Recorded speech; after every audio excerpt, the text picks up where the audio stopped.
Hello friends, स्वागत है आपका मेरे यूट्यूब चैनल स्टॉक मार्केट ज्ञान में।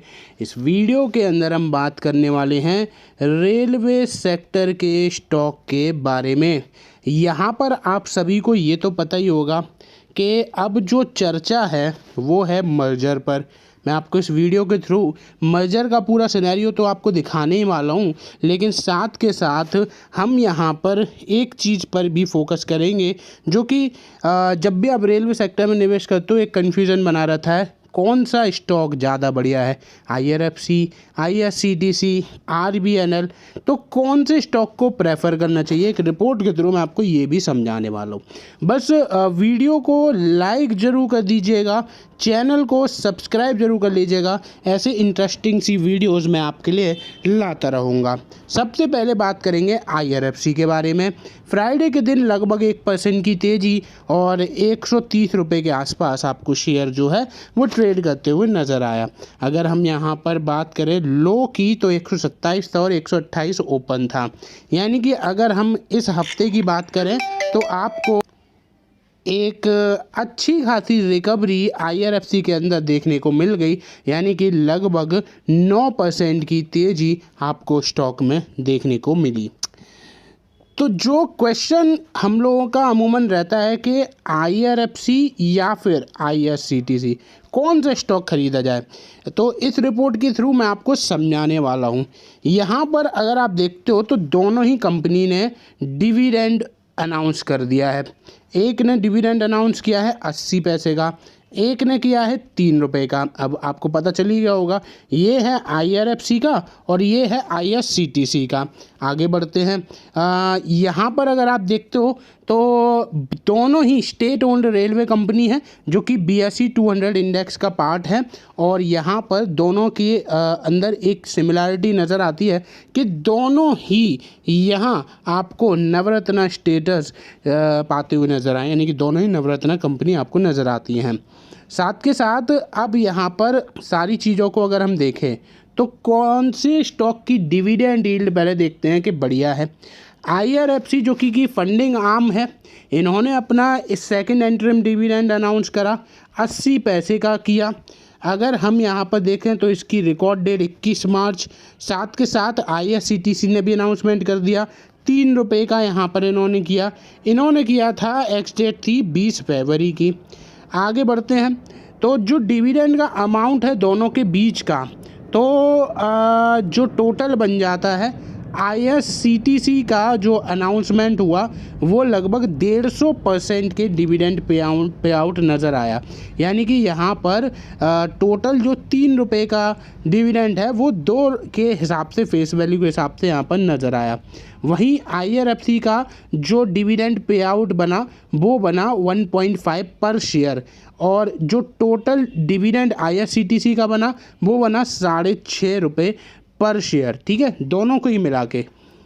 तो यहाँ पर डिविडेंड यील्ड कंपेयर करें तो करंट मार्केट प्राइस IRFC का है 129 और IRCTC का है लगभग 700 के हिसाब से।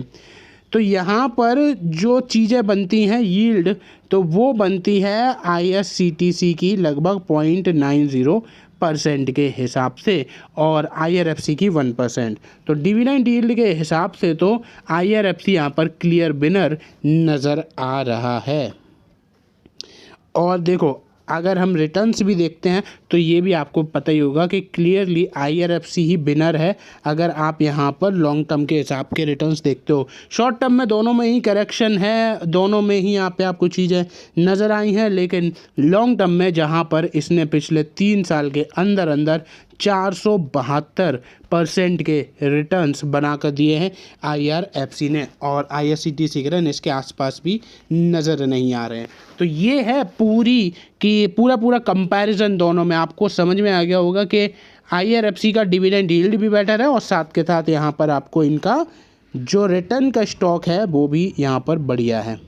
बात करते हैं अपने अगली न्यूज़ की, जो कि है यहाँ पर हमारे सामने निकल कर आती है मर्जर। तो मर्जर है एक बेहतरीन कंपनी का नज़र आ रहा है जो कि है RBNL का।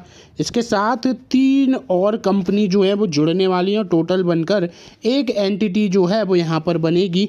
अगर यहाँ मेंशन होगा तो मैं आपको दिखाता हूँ, अगर मर्जर की न्यूज़ जो है, अदरवाइज़ मैं आपको दोबारा से बताता हूँ। ये देखो यहाँ पर आपको सारी चीज़ें समझ में आ जाएगी।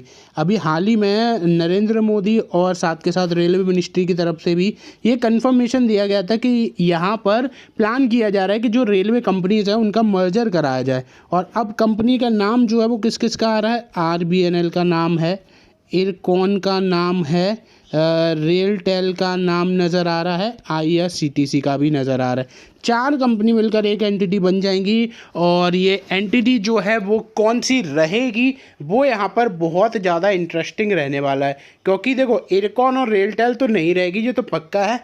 बात बनेगी तो RBNL और IRCTC के बीच में। अब वो देखना दिलचस्प रहेगा कि इन चारों को मिलाकर क्या कोई नई कंपनी बनाई जाएगी या फिर किसी एक में ही इन 3 कंपनी को मर्ज किया जाएगा। आपका क्या मानना है, आप कमेंट में बताइएगा।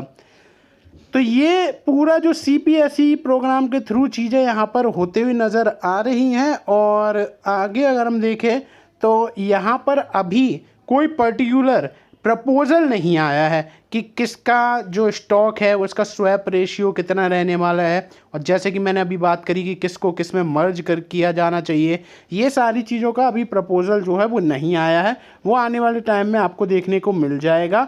लेकिन ये चीज़ तो पक्की हो गई है कि इन 4 कंपनी का मर्जर जो है वो आने वाले टाइम में आपको देखने को मिलेगा, जिनका नाम है RBNL, इरकॉन, रेलटेल और IRCTC।